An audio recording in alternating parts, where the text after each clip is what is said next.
pero es Dios el que sana. Somos demasiados los que oramos pidiendo que la familia acepte lo peor. Ore pidiendo que los enfermos sean sanados, pero después ore por la familia. No le predique a la familia, por más débiles y extraviados que anden. La oración no es un púlpito encendido. Órele a Dios por los enfermos en el nombre de Cristo. Después, al igual que David, acepte la voluntad de Dios y la muerte sobreviene. ¿Por qué oramos? Porque Dios contesta la oración. La oración no es para los que en su búsqueda están a punto de desmayar. La oración proviene de la fe en Dios. Donde no hay debilidad, no hay campo para el poder de Dios. Un niño pequeño no puede hacer un mal dibujo. Nos enorgullecemos de ese niño por su esfuerzo. Ningún cristiano fiel, si es reverente, puede ofrecer una mala oración. Ore para salir de la ignorancia, de la idolatría y del egoísmo. Ore aún en lo peor de las circunstancias. ¿Por qué? Porque no hay tales oracioncitas. Ore de rodillas si así usted le agrada a Dios, pero igualmente ore de puntillas, esperando la gloria de Dios, porque el que se va a arrodillar es su corazón, su mente. La oración del Padre Nuestro en Mateo 6, 9 al 13 nos da grandes lecciones para que nosotros sepamos a quién orar. Y también más adelante el mismo Maestro nos dice en el nombre de quién. El escribir estas lecciones ha sido una experiencia muy hermosa en el ministerio de todo predicador. Pero la oración es reverencia y sumisión a Dios. Podemos hablar con Dios. Podemos escuchar a Dios por medio de su palabra. Y Dios está activo diariamente en nuestra vida. Venimos ahora a la oración del Padre Nuestro. Y cuando hacemos esto, estamos en Tierra Santa. A algunos les apena esa oración. ¿Por qué debería ser así? El autor de ella fue Cristo.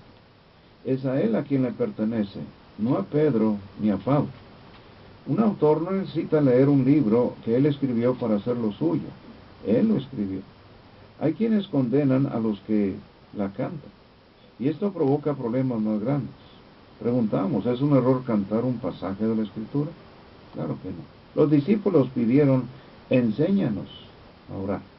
Jesús les enseñó. Les dio una oración. Les dio técnica. No les dio ni fórmula, ni liturgia, ni cántico, ni receta. Les dio una oración. Es un modelo. No es para estar repitiéndola cada vez y tú decir, ya oré al Señor. No, Señor. Está corta, es sencilla, es una oración que contiene dentro de ella todos los principios de la oración. En ella Jesús nos dice cómo orar. Y eso es lo que Lucas nos revela. Cuando oréis, decid. Es bíblico memorizar esta oración. Está bien, como lección. Pero si tú la repites creyendo que ya estás orando, pues estás mal. Es bíblico decir esta oración, claro, pero también fíjate lo que está diciendo. Es bíblico enseñar esta oración. Jesús la enseñó. Pero este modelo contiene todas las oraciones. Es primaria, es general. Es relevante. Desde la cuna hasta la tumba. Si Jesús hubiera querido que le oráramos a Él, ahí hubiera tomado esa oportunidad. Oraréis así, Cristo mío que estás en los cielos. Y no lo dijo así. Él dijo, Padre nuestro que estás en los cielos. Él es nuestro mediador. Recuerden que esta oración es relevante desde la cuna hasta la tumba. ¿Deberíamos simplemente saltárnosla? Esto sería absurdo. Un tema infinito, el de la oración, está aquí reducido a unas pocas sencillas palabras. Después del Salmo 23, es el contexto bíblico más conocido y usado. Su brevedad es asombrosa. Las largas oraciones, no los largos sermones, son condenadas en las Escrituras. Y esta fue la observación que un hombre hizo acerca de un hermano que oraba por mucho tiempo en la iglesia. Y decía, él no está orando lo suficiente en su casa, en su aposento. La oración del Padre Nuestro se puede decir en menos de un minuto, pero comprende bastante. Primero, el primer segmento, el pan nuestro de cada día, se refiere a las necesidades materiales. Siempre hay eso. Padre, el pan nuestro de cada día. No dice de cada mes. En segundo lugar, el perdón, tiene que ver con las necesidades que refieren a las relaciones con otros. El tercero, la tentación, tiene que ver con las necesidades espirituales. La oración profunda es, sencillamente, nada complicada. Las oraciones de grandes figuras de la Biblia, de hecho, despliegan una sencillez que elimina la necesidad de vocabulario elaborado. ¿Cuántas oraciones hemos oído con un vocabulario que creo que ni siquiera la persona que lo está diciendo lo entiende? O a veces están predicando en lugar de estar orando. La oración modelo es perfecta, completa en todo aspecto. Aunque sencilla y corta, no se le puede añadir nada. Tiene alabanza, acción de gracias, confianza, petición, perdón y guía. No es liturgia para ser citada, sino un patrón a seguir. Familiarícese con ella. Dice: Padre nuestro que estás en los cielos. ¿Habrá algún Dios allá arriba? ¿Tendrá conocimiento? ¿Se interesará? ¿Actuará? ¿Sabrá de mí? ¿Se interesará en mí? ¿Cuánta gente no blasfema y se burla de nuestro Padre Dios? Pero pobrecitos cuando hagan eso con el Espíritu Santo. Bueno, este es el estado constante del hombre. Esta es la razón por la que el hombre anhela la oración. Jesús responde a todas estas preguntas con un rotundo sí, afirmativo. En una oración llena de maestría, nuestra humildad es asegurar, aun cuando nuestro honor es afirmar. Padre, dice aquí. El mundo no había nunca visto a Dios como Padre. Incluso los judíos solo veían la condición de Padre de Dios como algo aplicable a la totalidad de la nación judía. La idea de un Dios Padre personal no fue nunca considerada. Jesús reveló a Dios como un Padre. Lo dijo en Mateo 7, 11 al 12, en Lucas 11, 11 al 13. La única vez que Jesús llamó a Dios Dios fue en la cruz, cuando Dios hizo pecado a Jesús. Y Dios es llamado Padre por lo menos 360 veces en el Nuevo Testamento. Dios no es un juez impersonal, sino un Padre amoroso. Oh, qué preciosas las memorias de un buen padre. Había cierto reformador que no podía recibir a Dios como un padre, porque tuvo un padre agresivo, y eso fue Martín Lutero. La gran bendición es Dios mismo. El querer lo que Dios da sin quererlo a él es una afrenta a su amistad. El rebelde hijo pródigo quería el dinero de su padre, pero no a su padre. El penitente hijo pródigo sencillamente quería a su padre. El cielo es Dios. Dios es nuestro Padre. Este es el amor respondiendo al amor. Dios, el objeto de la adoración, se convierte también en la inspiración de esa adoración. Verlo es amarlo. Amarlo es adorar. Abba. Jesús fue aún más allá. Usó la palabra del arameo Abba, que se usa para padre. Las primeras palabras que aprendían los niños judíos eran Abba e Ima, papito y mamita. La extrema intimidad que Jesús tenía con Dios es algo que nos asombra. Es tan profunda y todavía tan personal. El uso de la palabra Abba no tiene paralelo en ninguna de las oraciones religiosas. Expresa la singular relación de Jesús con Dios, el único Hijo de Dios. Jesús también dejó claro que esta misma dinámica relación había de ser compartida con nosotros, según Gálatas 4:6. El más grande regalo de la oración es Dios mismo. Padre nuestro. Jesús le da al mundo un singular punto de vista acerca de Dios, el de un amoroso Padre. Y esto asombró no solo al mundo pagano, sino también a la nación judía. Los judíos consideraban a Dios el Padre de ellos, no el Padre nuestro. En cierta manera los judíos no crucificaron a Jesús porque alegara ser el Hijo de Dios. Durante el tiempo de Cristo los judíos anhelaban la venida del Mesías. Los falsos cristos abundaban en aquellos días. Este Mesías habría de ser Dios, habría de provenir de Dios. Literalmente los judíos crucificaron a Jesús porque Él era el Hijo del hombre. Su universalismo destruyó la estrecha mentalmente de estos. Él vivió y murió por todos, no solo por ellos. Él murió por los gentiles también. Los orgullosos judíos no podían aceptar esta verdad. El tema central subyacente de la oración del Padre Nuestro es el valor sin precio de toda persona. Sin embargo, los pronombres personales yo y mí no son usados en la oración. La expresión Padre Nuestro establece el tono de la totalidad de la oración. Es crucial entender que lo primero que Jesús enseñó fue la relación que el creyente tiene con el que está siendo adorado. Jesús dijo de sí, Padre Nuestro. La condición de Padre de Dios hace necesaria la hermandad entre los hermanos. El hermano mayor de Lucas 15 tenía que aprender que él no podía amar a su padre, a la vez que odiaba a su hermano. Glorifique a Dios, glorifique el asombroso nombre de Dios, la absoluta soberanía del Dios Todopoderoso. Y hay algo aquí que muchos repiten, pero no comprenden. Venga tu reino, hágase tu voluntad. La oración es tener la compañía de Dios. Es una amistad, no una mera disciplina. Es una relación, no un desempeño. Son varios los errores que se cometen hoy día respecto al reino de Dios. Número 1. Hay quienes lo han proscrito. No es que simplemente lo ignoran, lo han cerrado. El reino es aún una de esas palabras bíblicas que se han enviado al depósito de lo inservible. La psicología está de moda y la teología no lo está. El reino, olvídelo, dicen algunos. Otros lo han institucionalizado. El reino es el gobierno de Dios, es su trono, es su autoridad en nuestras vidas. Se vive siendo parte de la iglesia de Cristo. Acuérdense que el Maestro estaba preparándolos para la venida de ese reino que viene a cumplirse en Hechos, en el capítulo 2, cuando viene el establecimiento del reino que es la iglesia. Entonces, eso es lo que usualmente creemos cuando estamos en oración. Tengo algo que decirle a Dios. Sin embargo, esta fue la observación que Jesús hizo. Dios tiene algo que decirte a ti. La oración es más que pedirle a Dios que bendiga nuestra voluntad. Es presentarse al deber para hacer su voluntad. Debemos aprender a orar. Hágase tu voluntad y no sea cambiada tu voluntad. La oración es la intención de agradar a Dios, no el ego.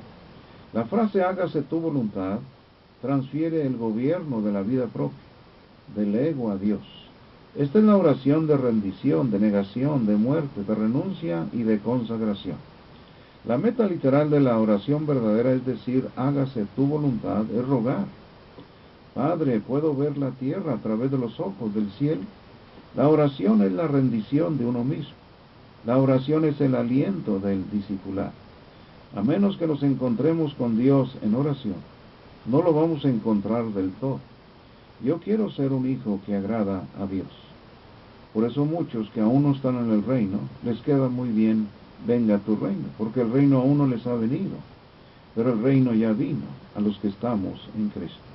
Hágase tu voluntad.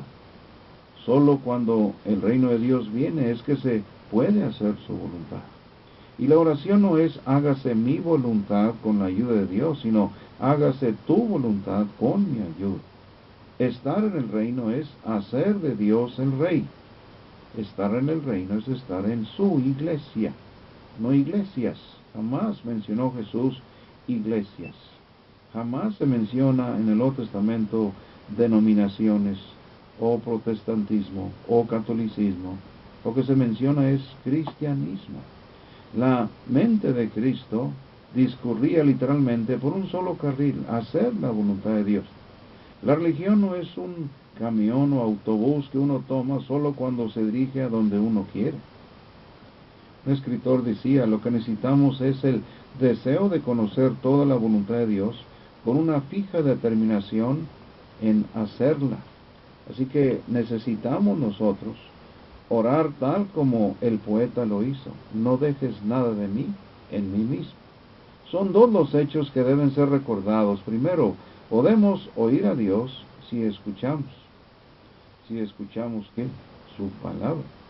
Y en segundo lugar, los cristianos pueden manejar cualquier cosa si estamos dentro de la voluntad de Dios.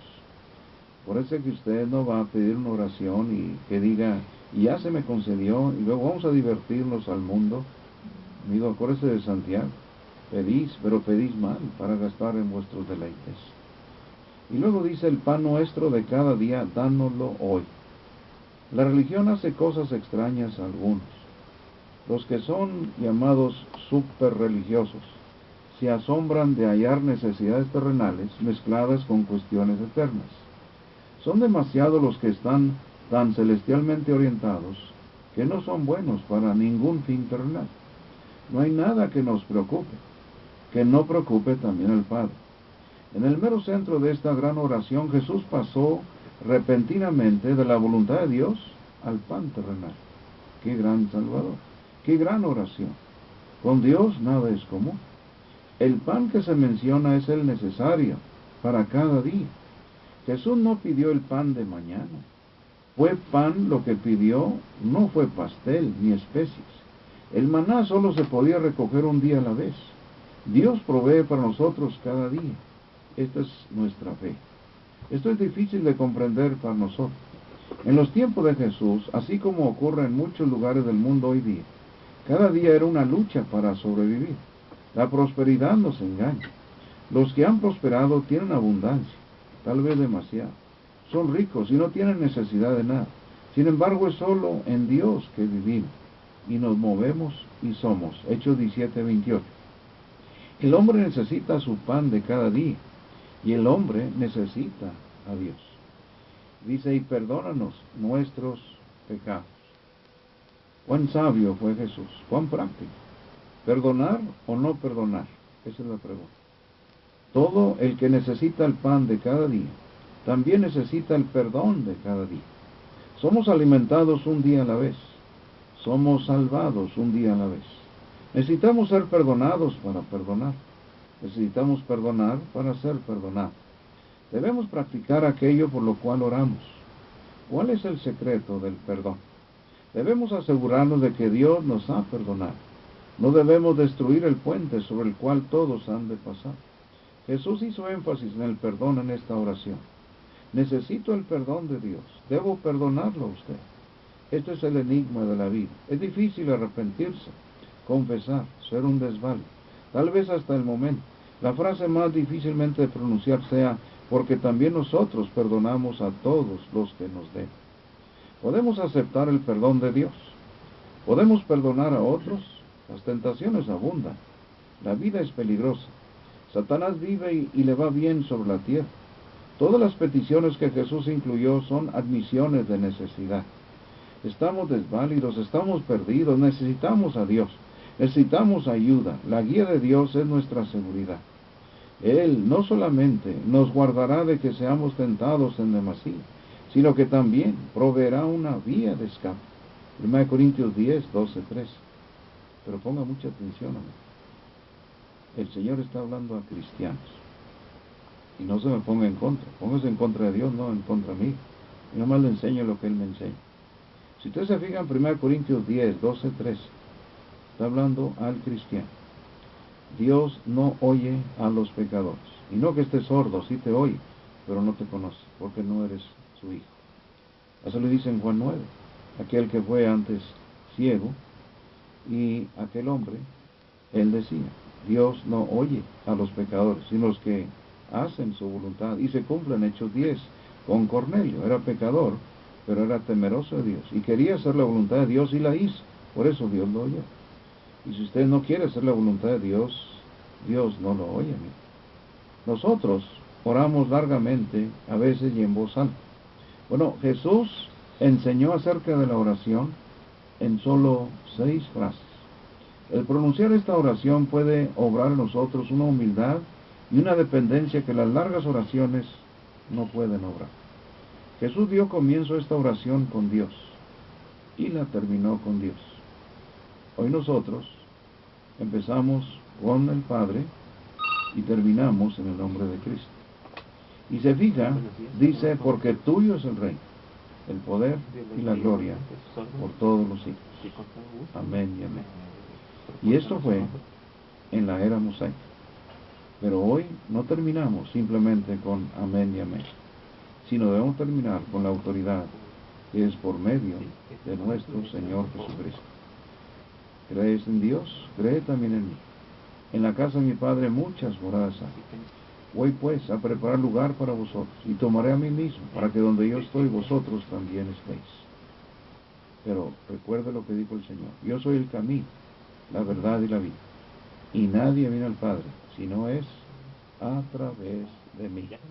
Y está muy claro, como dijo Pablo a Timoteo, que hay un solo mediador entre Dios y los hombres, Jesucristo hombre.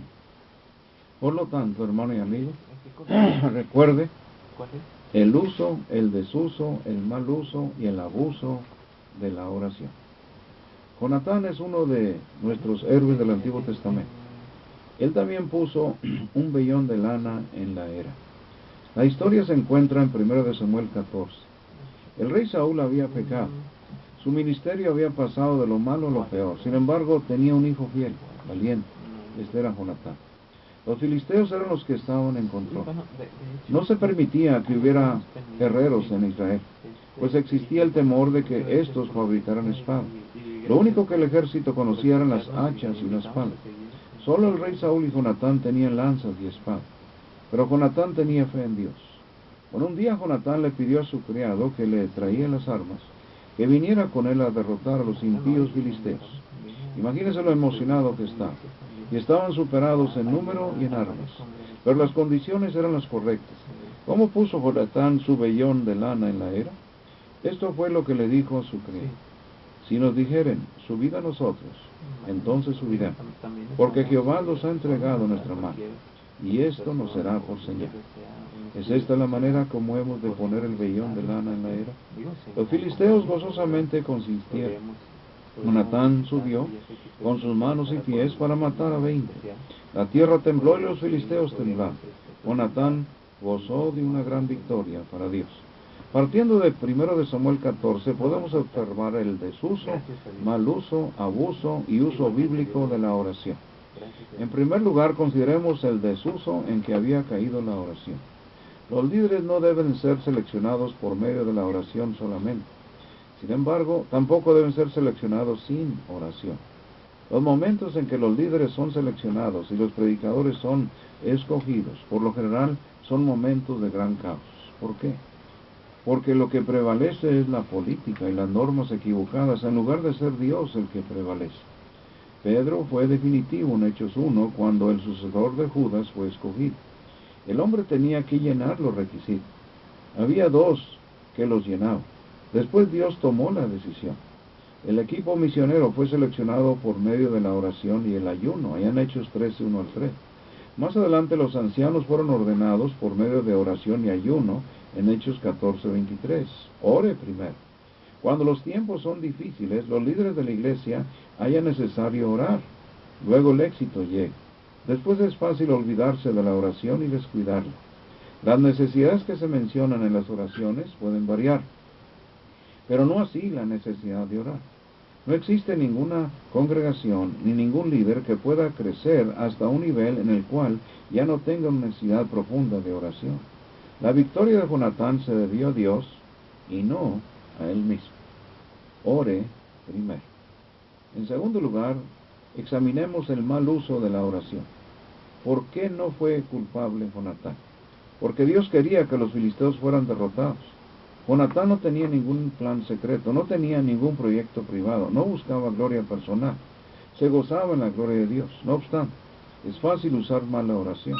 La oración no debe usarse nunca para la manipulación, ni para la persuasión engañosa. Ningún predicador debería presentar un proyecto y después manipular al pueblo con la oración.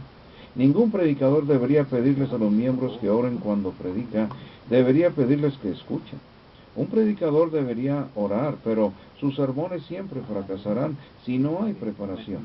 Los sermones deben ser empapados en oración y desarrollados por medio del estudio. Estudie para saber, ore para tener poder. La oración no es una manera piadosa de posponer la acción. Hay un tiempo para actuar. La oración no puede ser un sustituto de la incompetencia. En tercer lugar, echemos una mirada al abuso del que es objeto la oración. El mal uso difiere del abuso. El mal uso proviene de la ignorancia, el abuso del egoísmo. Ambos son destructivos. El abuso consiste en exigir que Dios bendiga nuestros planes. El abuso consiste en buscar la comodidad y la gloria propia. La oración no fue dada con la intención de que el hombre quede bien. La oración no puede ser un sustituto de la planificación y del esfuerzo, ni del liderazgo competente, ni de la generosidad.